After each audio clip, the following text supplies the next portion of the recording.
주님의 부활을 축하합니다. 우리 영어로 한번 해볼까요? Happy Easter. Happy Easter. 미국에서는 그렇게 인사하지요. 자기 힘으로만 사는 사람은 끊임없이 상처를 받습니다. 예수님을 3번 부인한 베드로, 왜 3번이나 부인했을까요? 예수님을 믿는다고 말하지만 예수님을 믿는 믿음으로 살지 아니하고 자기 힘으로 살고자 할 때에 그는 예수님을 3번 부인할 수밖에 없었습니다. 왜 그럴까요? 내 힘을 의지했기 때문에 그러합니다. 내 힘을 의지할 때에 내가 내 힘보다 강한, 내가 거역할 수 없는 상황에 맞닥뜨리게 되면 우리는 사랑하는 사람도 부인하고 진리도 부인하고 배반하게 됩니다. 베드로는 자기 힘으로 살려다가 상처를 받았습니다. 그 베드로를 오늘 새벽 예배에 우리가 함께 말씀을 나누었지만 부활하신 예수님께서 갈릴리 호수로 찾아오셨습니다. 요한의 아들 시몬아, 네가 이 사람들보다 나를 더 사랑하느냐 물으셨어요. 그때 베드로 뭐라고 그랬어요? 주님, 제가 주님을 사랑하는 줄 주께서 아시나이다. 주님을 사랑하는데 부인할 수밖에 없었던 거예요. 주님이 또 묻습니다. 요한의 아들 시몬아, 내가 이 사람들보다 나를 더 사랑하느냐? 네, 주님, 제가 주님을 사랑하는 줄 주님이 아십니다. 예수님께서 또 묻습니다. 요한의 아들 시몬아, 내가 이 사람들보다 나를 더 사랑하느냐? 주께서 3번 부르심으로 베드로가 근심하여 대답하여 이르되, 주님, 제가 주님을 사랑하는 줄 주께서 아십니다. 대답을 했습니다. 베드로가 예수님을 3번 부인했습니다. 한 번 부인했다면 한 번 사랑을 물었을 텐데, 2번 부인했다면 2번 사랑을 확인했을 텐데, 3번 부인했기에 3번 사랑하느냐고 물었습니다. 그만큼 베드로의 상처가 깊었던 거예요. 베드로야, 힘들지? 밤새도록 물고기 잡느라고 어려웠지? 밥 먹자. 조반을 차려주시고 아침을 먹는데 예수님께서 그렇게 3번 사랑 확인하시고 베드로를 치료하셨습니다. 그렇게 사랑의 고백을 받으신 후에 예수님께서 사역의 비밀을 가르쳐 주십니다. 이제는 이 사람을 쓸만합니다. 그때 가르쳐 준 사역의 비결, 그것이 무엇이냐? 오늘 요한복음 21장 18절 말씀입니다. 내가 진실로 진실로 내게 이르노니 내가 젊어서는 스스로 띠띠고 원하는 곳으로 다녔거니와 늙어서는 내 팔을 벌리리니 남이 내게 띠띠우고 원하지 아니하는 곳으로 데려가리라. 이것이 앞으로 사명 감당하는데 삶의 비결이에요. 비법을 하나 가르쳐 준 거예요. 여기에는 2가지 이야기가 들어 있습니다. 자기 힘으로 사는 이야기와 주님의 힘으로 사는 이야기. 내가 젊었을 때는 내 힘으로 살았지. 그래서 네가 상처를 받고 나를 부인할 수밖에 없었지. 아니야, 이제는 네가 내 힘으로 살 게 아니야. 내 힘으로 살 거야. 가르쳐 주셨습니다. 내가 젊어서는 스스로 띠띠고 원하는 곳으로 다녔거니와 네가 원하는 곳으로 다녔지. 네 욕심대로 살았지. 이제 그 이야기는 접어두자. 늙어서는 내 팔을 벌리리니 남이 내게 띠띠우고 원하지 아니하는 곳으로 데려가리라. 너는 팔을 벌리고 있을 것이고 내 의지대로 하는 것이 아무것도 없을 것이고 남들이 와서 내게 띠띠우고 내가 원하지 아니하는 곳으로 데려가리라. 이것이 앞으로 내가 살아가야 되는 삶의 원리란다. 비법을 가르쳐 준 거예요. 남이 원하는 것, 그것을 얘기해요. 내가 원하는 것이 아니라 남이 원하는 곳으로 가는 삶, 그것이 사명자의 삶의 비법이고 그것이 주님의 사람의 삶의 비법이에요. 사람은 어느 누구나 이 두 가지 이야기 사이에서 삽니다. 어떤 사람은 평생 자기 욕심대로 인생을 살다가 끝나는가 하면, 그러면서 그 욕심 때문에 거짓말도 하고, 그 욕심 때문에 진리를 부인하기도 하고, 그 욕심 때문에 친구를 배반하기도 하고, 그 욕심 때문에 가장 사랑하는 스승을 배반하기도 합니다. 그런데 이제 그 욕심을 내려놓고, 네 욕심대로 살려고 하는 거 내려놓고, 이제는 남이 내게 원하는 삶을 살아라, 그 얘기입니다. 사역은 나의 필요가 아니라 사람들의 필요에 응답하는 행위입니다. 사명을 감당한다는 것은 나의 필요가 아니라 하나님의 필요에 응답하는 행위입니다. 이 사람이 자기 힘으로만 살려고 하면 기어이 상처를 받고 말 거예요. 사랑하는 성도 여러분, 사람이 살면서 사명을 찾아야 됩니다. 하나님 우리를 부르실 때에 다 사명을 주셨어요. 날 때부터 소경된 사람도 부를 때에 주님 그랬어요. 그가 소경된 것은 하나님이 그를 통하여 하시고자 하는 일을 나타내고자 하심이라. 하나님이 하시고자 하는 일, 그게 사명이에요. 누구에게나 그 사명이 있습니다. 우리 각자에게는 하나님이 하시고자 하는 일, 그 일이 있어요. 그 일을 놓쳤을 때에 부활하신 예수 그리스도께서 베드로를 찾아가서 그를 치료하시고 그 사명을 다시 되찾게 한 것입니다. 그 사명을 다시 되찾아준 거예요. 여러분 가운데 나 뭐하고 살지? 내가 뭐하고 살아야 될까? 내가 무엇을 하고 살아야 될지 그 사명을 찾지 못하는 사람이 있다 그러면 어떻게 하면 좋을까요? 왜 그걸 못 찾고 있는 걸까요? 못 찾는 이유가 있을지 몰라요. 혹시 여러분이 나의 욕심으로 사명을 찾고 있지는 않은가 생각해 보세요. 내가 원하는 것이 내 욕심을 채우기 위함이 아닌가? 그럴 때 사명 찾기가 어려워요. 그렇다면 어떻게 하면 될까요? 나에게 주어진 환경을 한번 바라보시기 바랍니다. 내가 지금 어느 집에 살고 있는가? 나는 누구의 아들인가? 나는 누구의 이웃인가? 내 주위에 있는 사람들은 어떤 관심을 갖고 있는가? 내 주위의 친구들은 어떤 사람들인가? 내 주위에 있는 사람들이 필요한 것은 무엇인가? 내 주위에 있는 사람들에게 유익한 것은 무엇인가? 남이 나에게 원하는 것은 무엇인가 한번 살펴보세요. 어쩌면 그것이 여러분의 사명일 수 있습니다. 무엇을 할지 모르는 사람, 왜 그런가? 자기 욕심으로 구할 때에 무엇을 할지 모르는 경우 많아요. 그러나 조금만 눈을 뜨고 봐도 우리의 환경을 보면 그 환경에서 내가 무엇을 해야 될지, 남들이 나에게 원하는 것이 무엇인지 분명해지는 경우가 있습니다. 사랑하는 성도 여러분, 자기 욕심으로 사는 사람은 끊임없이 상처를 받을 거예요.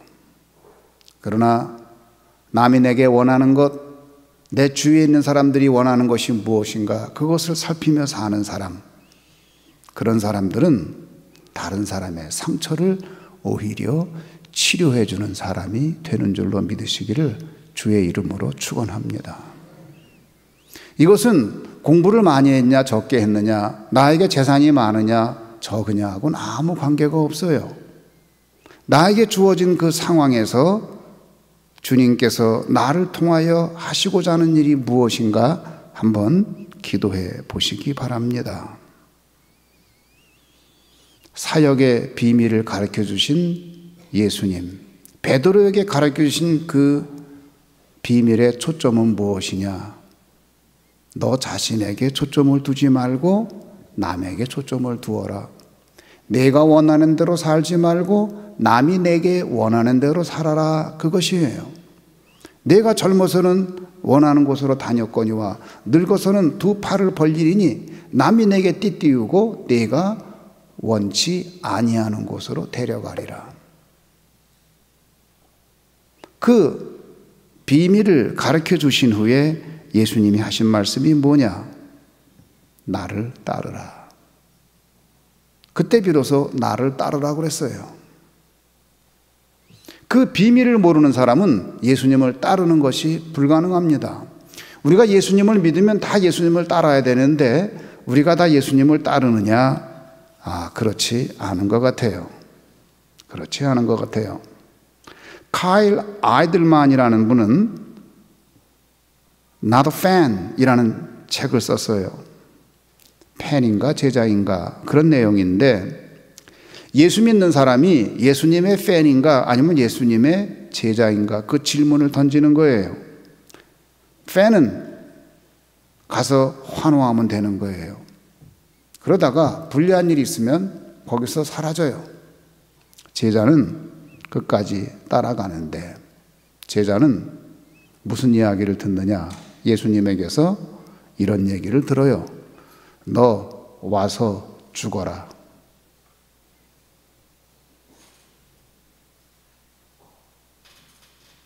나를 위해서, 이웃을 위해서 죽어라. 그 얘기를 들어요. 지금 베드로가 그 얘기 들은 거예요. 내가 젊어서는 원하는 곳으로 다녔거니와 늙어서는 내 팔을 벌리리니 남이 내게 원치 아니하는 곳으로 데려가리라. 그러면서 뭐라고 해석을 하냐면, 이것은 베드로가 어떻게 죽을까를 미리 주님께서 알려준 것이라고 말씀하고 있습니다.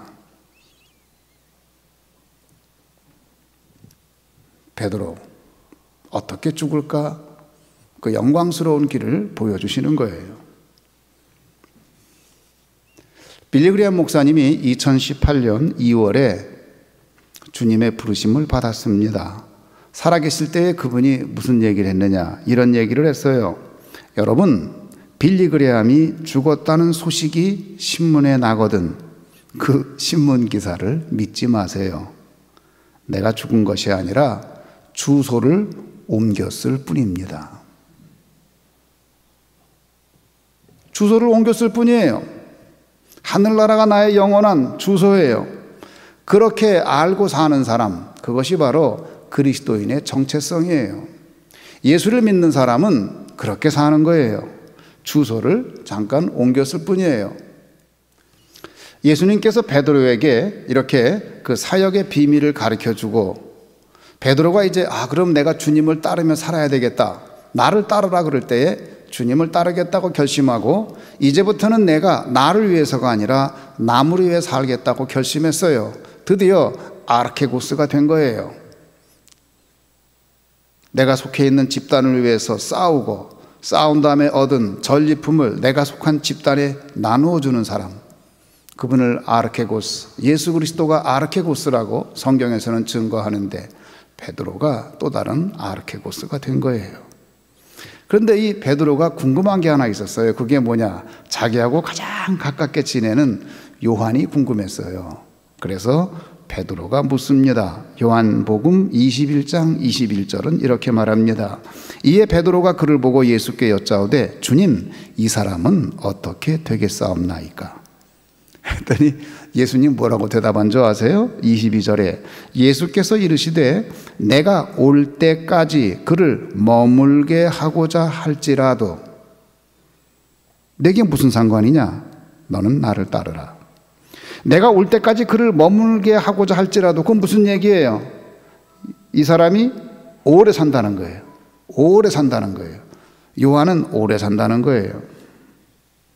베드로가 요한에 대해서 왜 물었을까요? 그 의도를 확실하게 우리는 알 수는 없지만 사랑하는 사람이고 경쟁 관계에 있는 사람입니다. 요한은 제자들 가운데 유일하게 순교하지 아니하고 가장 오래 장수한 인물입니다. 그렇게 오래 장수하면서 그가 요한복음을 집필했고, 요한 1서, 요한 2서, 요한 3서를 집필했고, 나중에 반모섬에서 요한 계시록까지 집필한 후에 에베소에서 주님의 부름을 받았습니다. 내가 그 사람 오래 살게 할지라도 너하고 무슨 상관이 있냐? 너는 나를 따라오라. 여러분, 각자 다른 거예요. 각자 하나님의 부르심이 다른 거예요. 베드로의 하는 일이 다르고 요한의 하는 일이 다른 거예요. 중요한 것은 뭐냐? 나를 따르라 할 때에 주님을 따라가는 것 뿐입니다. 나를 따르라 그 명령은 내가 나를 따라오면 부자를 만들어 주겠다. 내가 나를 따라오면은 아주 행복한 삶을 약속하겠다. 뭐 그런 얘기가 아니에요. 우리가 교회에 나올 때에 내가 교회에 나오면 승진하겠구나. 교회에 나오면 부자 되겠구나. 그런 생각을 가지고 교회에 나온다 그러면 여러분 잘못 나오신 거예요. 그건 어느 종교건 다 가능한 거예요. 그런데 교회는 그런 곳이 아닙니다. 죄송합니다. 그런 곳이 아니에요. 교회 나오면 뭐라 그러는지 알아요? 너 죽어라 그 얘기하는 거예요. 너가 그렇게 살아서는 안 된다. 너 죽어야 산다. 한 알의 밀알이 땅에 떨어져 썩지 아니하면 한 알 그대로 있는 거 모르냐? 너 그대로 그 자아 가지고 살 거냐? 내가 죽어야 30배, 60배, 100배의 수확이 있는 거다. 너 죽어라. 그 얘기하는 곳이 교회예요. 너 이때까지 너 위해 살았지? 너 자신만을 위해서 내 욕심으로 살았지? 그렇게 살면 안 돼. 너 이제 아르케고스로 살아야 돼. 너는 이제부터 남을 위해 살아야 돼. 지금까지는 너 자신을 위해 살았다면 이제부터는 남을 위해 살고 예수 그리스도를 위해 살고 내가 그렇게 살면서 얻은 전리품이 지식이건 그것이 재물이건 그것이 무슨 어떤 것이건 간에 그거 나누어 주고 살아라. 그 얘기하는 거예요. 나를 따르라 할 때에 그 주님을 따르는 길이 결코 평탄한 길 그리고 안락한 삶을 약속한 것이 아니라는 것은 우리가 이 성경 말씀을 통해서 알 수 있어요. 베드로는 그 후에 과연 나를 따르라 하신 주님의 말씀을 따르면서 평생 그렇게 순종하며 살았습니다. 그래서 베드로는 나중에 그도 나를 따르라 말할 정도의 인물이 됐어요. 베드로의 이야기를 보면은 그가 로마에 가서 복음을 전하다가 네로 황제 때에 이제 모든 기독교인들이 다 곳곳에 흩어져 로마를 버리고 떠나게 되는데 베드로도 로마를 버리고 밖으로 나가는데 저쪽에서 누가 들어와요. 걸어오는데 보니까 그분이 주님이에요.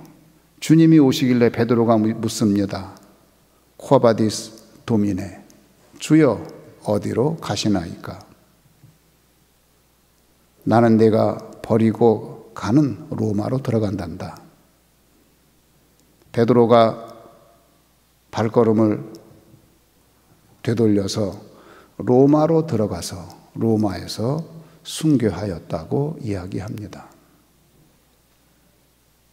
그리고 그는 죽을 때에 나는 예수님처럼 십자가에 똑바로 죽기에는 너무 부끄럽습니다. 내가 어떻게 예수님처럼 그렇게 죽겠습니까? 나는 거꾸로 죽겠습니다. 그래서 미켈란젤로의 베드로의 순교라는 그림을 보면 거꾸로 매달리는 베드로의 그림이 있습니다. 자, 저 그림이에요. 사도 바울은 고린도전서 4장 16절에서 이렇게 증거합니다. 그러므로 내가 너희에게 권하노니 너희는 나를 본받는 자가 되라. 바울도 베드로처럼 살았어요. 어떻게 살았나요? 자기 욕심을 따라가지 않고 예수님을 따라갔어요. 나를 따르라 하신 예수님을 따라갔어요. 그렇게 살다 보니까 그는 남에게 감히 말하기를 너희는 나를 본받으라 라고 말할 수 있었어요. 저는 우리 조치원 교회에 그런 분들이 많이 생기기를 바랍니다. 야, 조치원 교회 아무개 집사를 본받아라. 조치원 교회 아무개 장로님을 본받아라. 조치원 교회 아무개 집사님을 본받아라. 그런 인물들이 우리 교회에 많이 있기를 바라요. 그런 사람들이 진정한 그리스도인입니다. 자기의 유익을 구하지 아니하고 남의 유익을 구하는 사람들이 많이 우리 조치원교회에서 주님을 따르며 그런 인물들이 세워지기를 바랍니다. 남을 위해서. 예수 그리스도는 온 인류를 구원하기 위하여 십자가에 못 박혀 죽으시고 부활했는데, 여러분, 남을 위해 사는 삶이야말로 죽고 부활하는 삶이에요. 결심합시다. 남을 위해 살아야 되겠다.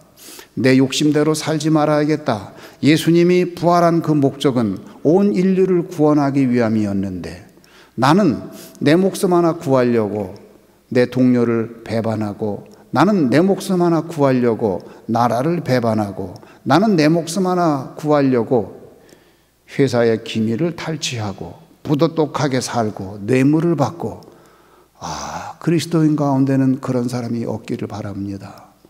우리 그리스도인들은 이 사회에서도 저 사람들은 남을 위해 사는 사람이야, 저 사람이 우리 회사 오면 회사가 살아, 저 사람이 정치를 하면 나라가 살아, 그런 인물들이 그리스도인들이 되기를 바랍니다. 정치인들도 교회에 와서, 법조인들도 교회에 와서 목사님의 말씀을 들으며 자기의 삶을 다시 한번 돌아보고 반성하고 자기 자신을 깨우치는 그런 교회, 그런 교회가 우리 조치원교회 되기를 간절히 소원합니다. 사랑하는 성도 여러분, 우리 교회가 그런 교회가 돼야 돼요. 남을 위해 사는 교회가 돼야 돼요. 내가 젊어서는 내가 원하는 대로 다녔거니와 내가 늙어서는 팔을 벌리리니 남이 내게 띠띠우고 원하지 아니하는 곳으로 데려가리라. 기꺼이 원하지 아니하는 곳으로 가는 삶, 기꺼이 남을 위해서 자신을 내어놓는 삶, 그렇게 사는 사람들, 그것이 바로 예수님을 따르는 삶입니다. 그때 주님께서 그 대답에 네 하고 대답한 사람들에게 비로소 말씀하십니다. 나를 따르라. 여러분, 주님을 따르는 그리스도인들이 되기를 예수님의 이름으로 축원합니다.